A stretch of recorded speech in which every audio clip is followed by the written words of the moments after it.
Olá! Hoje vamos conversar um pouco sobre a importância da leitura. Você sabe por que é tão importante aprendermos a ler? Promoção. Leve 3, ganhe 1. Sonegar é crime. Proibido estacionar. Área de manobra. É proibido entrar no parque com latas de refrigerante e qualquer produto comestível. Não saber ler significa perder muito do que acontece à nossa volta. Só que ler não significa apenas aprender a decodificar palavras. Ler é muito mais que isso. É principalmente aprender a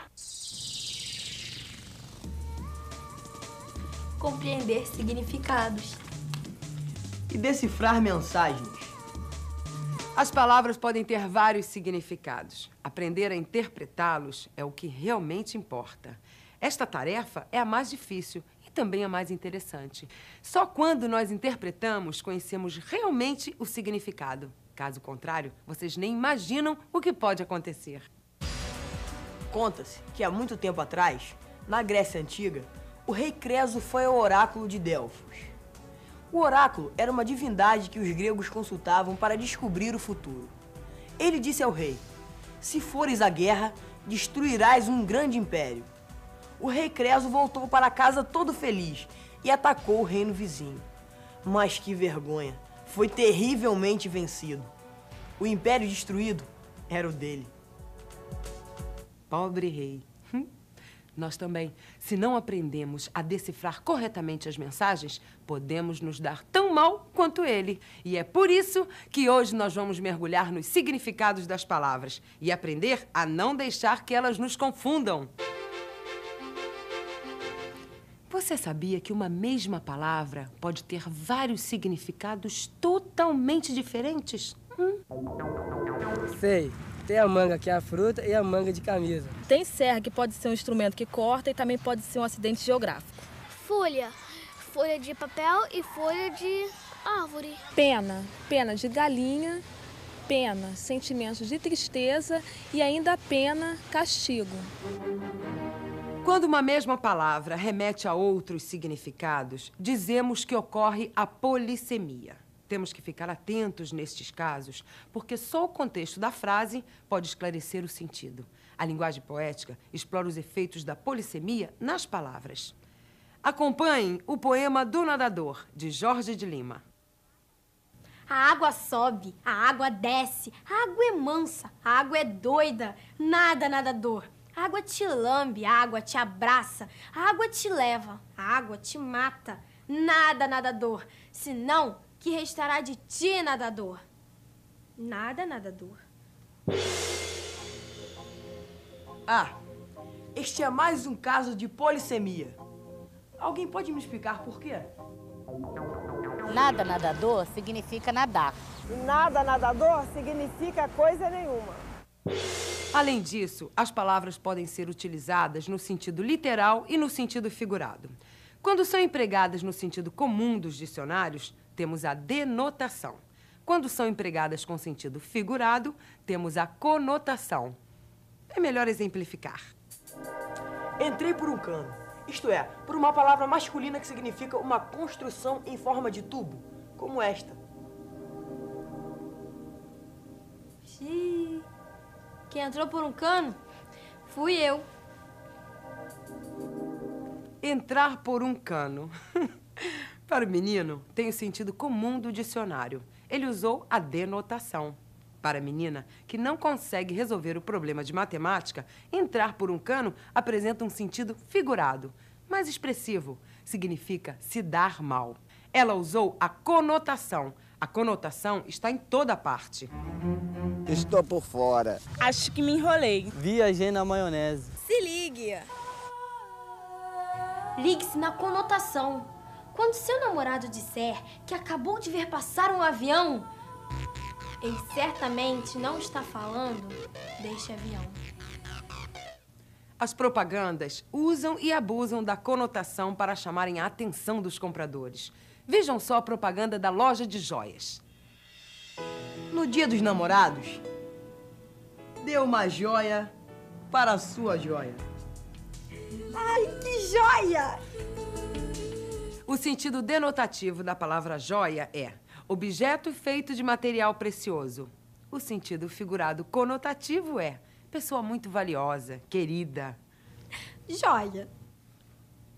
Joia também pode significar legal.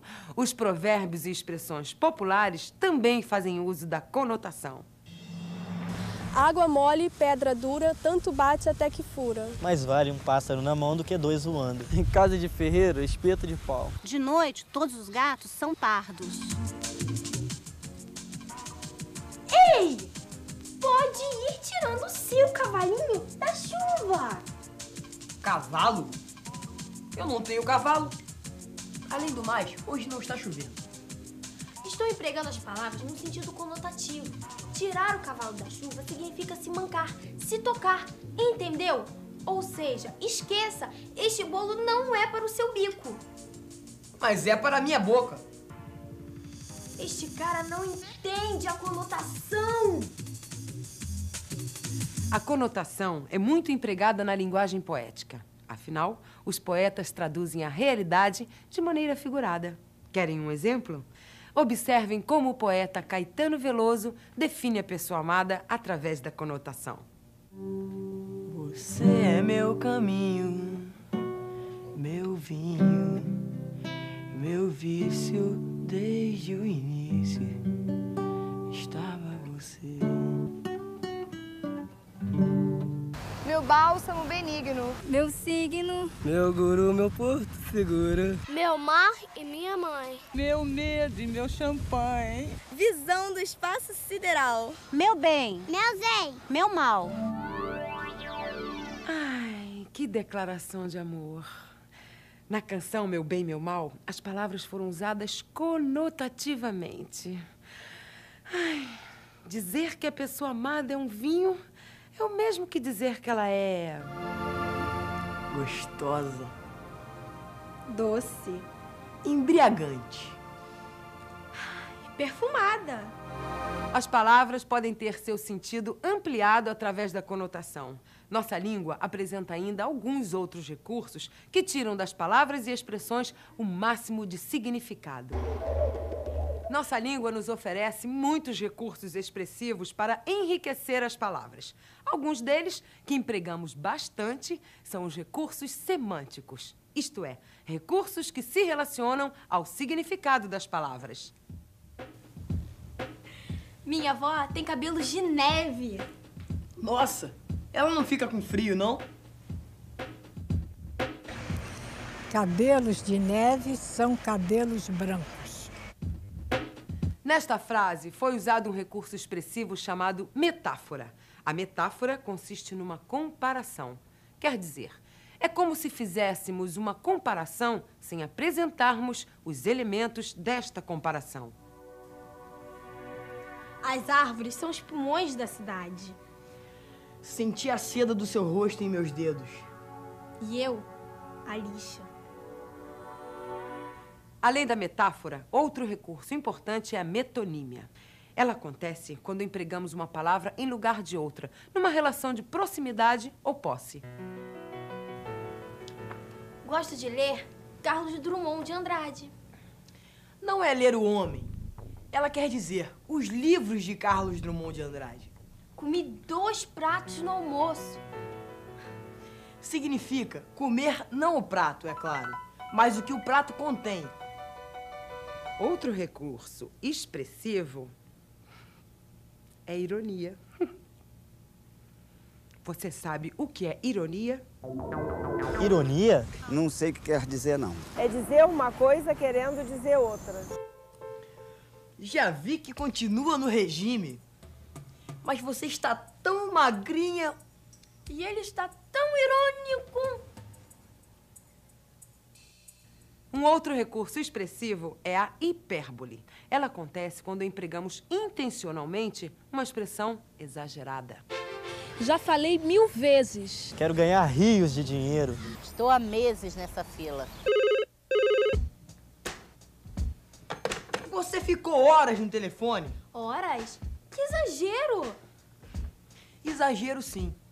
Empreguei um recurso expressivo chamado hipérbole. Outro recurso expressivo é a antítese. Através dela, aproximamos palavras de significados contrários. O poema Ou Isto ou Aquilo, de Cecília Meirelles, é todo construído por antíteses. Ou se tem chuva e não se tem sol. Ou se tem sol e não se tem chuva. Ou se calça a luva e não se põe o anel. Ou se põe o anel e não se calça a luva.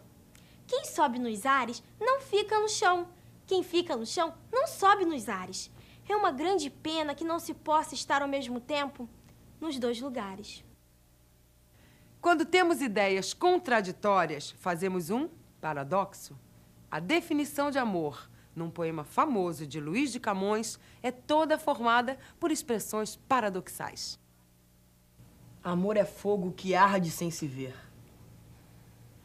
É um contentamento descontente. É dor que desatina sem doer. Ih, Camões viajou na maionese. Como é que o fogo queima sem se ver? E se o amor é dor, como é que pode não doer? São paradoxos. Palavras que expressam ideias contraditórias como o amor. Outro recurso expressivo consiste em dar características humanas a animais e objetos. É chamado de personificação. Certa vez, a dona Raposa entrou na casa de um ator, viu uma linda máscara de teatro e ficou encantada. Quis conversar, mas a máscara não respondeu. A esperta raposa falou então: que belo rosto temos aqui. Pena que não tenha cérebro. Além dos recursos expressivos que vimos até aqui, existem outros que ressaltam o som das palavras.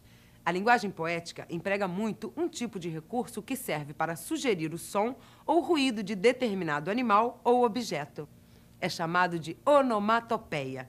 Vocês conhecem exemplos de onomatopeias? Tic-tac. Miau. Fum-fum. Blim-blom. Os poetas utilizam muitas onomatopeias em seus poemas. Sino de Belém, pelos que ainda vem. Sino de Belém bate bem, bem, bem. Sino da paixão, pelos que lá vão. Sino da paixão bate bom, bom, bom. Já em outro poema chamado A Onda, Manuel Bandeira tenta sugerir o barulho do mar através da repetição do som da letra N. Este recurso é chamado aliteração. Significa a repetição do mesmo som. A onda anda. Aonde anda a onda? A onda ainda onda. Ainda anda. Aonde? A onda. Existem muitos outros recursos expressivos. Empregá-los é aprender a utilizar toda a potencialidade da nossa língua. Sabendo reconhecê-los, também interpretamos as mensagens mais adequadamente. Alguma pergunta até aqui? Por que encontramos tantos recursos expressivos em poemas? Embora utilizemos muitos no dia a dia, é na linguagem poética que se empregam mais esses recursos. Isto porque os poetas desejam explorar todas as potencialidades e possibilidades das palavras. Eles recriam o mundo com suas próprias palavras e, assim, dizem coisas de uma maneira que jamais imaginamos antes. Amor é fogo que arde sem se ver. Ou se tem chuva e não se tem sol, ou se tem sol e não se tem chuva. Você é meu zen, meu bem, meu mal. E agora só restou uma palavra: adeus. Adeus. Adeus. Está chegando nossa hora. Mas pensem nisso. Múltiplos significados, vários recursos expressivos. A língua portuguesa está aí oferecendo a todos muitas maneiras diferentes de usá-la. Seja criativo. Que tal fazer um poema também? Vejo você no próximo programa. Bye, bye. Até logo.